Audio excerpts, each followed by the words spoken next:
Hello दोस्तों, स्वागत है आप सभी का।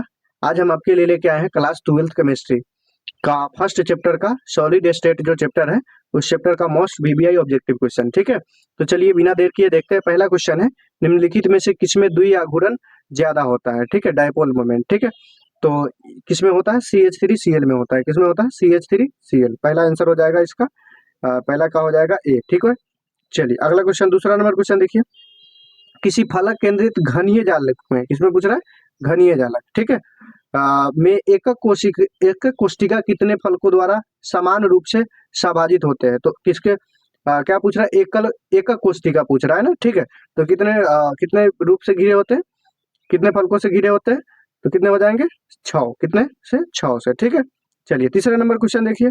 सहसंयोजक ठोस में जाकर बिंदु को अध्यासित करने वाले कौन होते हैं? तो वो कौन क्या कहलाते हैं? परमाणु कहलाते हैं। ठीक है, चलिए अगला क्वेश्चन देखें।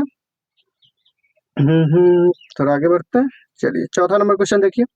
जब क्रिस्टल में, क्या कह रहा है? जब क्रिस्टल में ऋणायनिक रिक्तियां, क्रिस्टल में कौन सी रिक्तियां? ऋणायनिक, मतलब कि माइनस। ठीक है, तो ऋणायनिक रिक्तियां द्वारा इलेक्ट्रॉन फंसा लिए जाते हैं तो त्रुटि कहलाते हैं। तो वैसे त्रुटि क्या कहलाते हैं? एफ केंद्र कहलाते हैं। क्या कहलाते हैं? एफ केंद्र। ठीक है, चलिए अगला क्वेश्चन देखिए, पांचवा नंबर। किसमें HCP क्रिस्टल संरचना होती है? HCP, क्या पूछ रहा है? HCP। तो HCP कितना किसमें होगा? जिंक में होगा। ठीक है, चलिए छठा नंबर क्वेश्चन देखिए। किसी ठोस जालक में धनायन जाल स्थल छोड़कर एक अंतरकाशीय स्थिति में स्थित है, यह जालक दोष है। तो ये कौन सा जालक दोष है? फ्रेंकल दोष हो जाता है। ठीक है, फ्रेंकल इफेक्ट। ठीक, चलिए ये अगला क्वेश्चन देखिए, सातवां नंबर। विभिन्न प्रकार के क्रिस्टल में, 1 सेकेंड, हाँ देखिए, विभिन्न प्रकार के क्रिस्टल में, 1 मिनट, हाँ चलिए, विभिन्न प्रकार के क्रिस्टल में जालक अवस्था की कुल संख्या होती है। जालक अवस्था की कुल संख्या कितनी होती है? तो कितनी हो जाएगी? 14 हो जाएगी। विभिन्न क्रिस्टल में पूछ रहा है, विभिन्न प्रकार के क्रिस्टल में जालक व्यवस्था की कुल संख्या। ठीक है, तो 14 हो जाएगी। आठवां क्वेश्चन देखिए।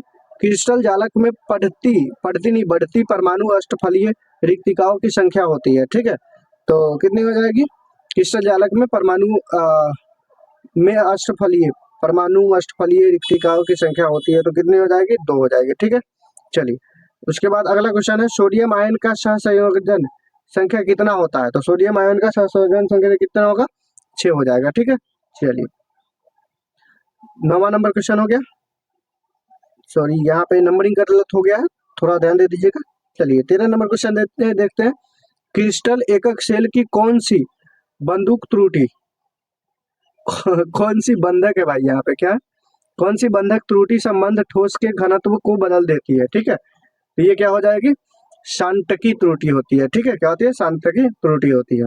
14 नंबर क्वेश्चन लिखिए। सोडियम ऑक्साइड में सोडियम की कोऑर्डिनेशन संख्या कितनी होती है? तो सोडियम ऑक्साइड में N2O में, मतलब सोडियम का कोऑर्डिनेशन संख्या कितना हो जाएगा? कोऑर्डिनेशन नंबर हो जाएगा 4। कितना हो जाएगा? 4। आंसर हो गया बी। क्या हो गया? बी। चलिए 15 नंबर क्वेश्चन देखिए। 15 नंबर क्वेश्चन है दोस्तों, कि निम्नलिखित में कौन सी अक्रिस्टलीय ठोस पदार्थ है? तो अक्रिस्टलीय ठोस पदार्थ कौन है? कांच है। ठीक है, एमोर्फस सॉलिड की बात हो रही है। ठीक है, 16 नंबर क्वेश्चन देखिए। फेरोमैग्नेटिक है, तो फेरोमैग्नेटिक क्या है? निकेल, CO और CrO3 और D। तो क्या हो जाएगा? फेरोमैग्नेटिक इनमें से सभी है। ठीक है, तो आंसर हो जाएगा डी। चलिए फेरोमैग्नेटिक बोलना। अब सहसंयोजक ठोस है, सहसंयोजक ठोस कौन है इसमें से? देखिए जल्दी बताइए। Quartz glass. क्या हो जाएगा? क्वार्ज। ठीक है, सहसंयोजक ठोस। 18 नंबर क्वेश्चन देखिए। ऊष्मा और विद्युत का चालक अच्छा चालक है, तो इसमें ऊष्मा और विद्युत का अच्छा चालक कौन सा है?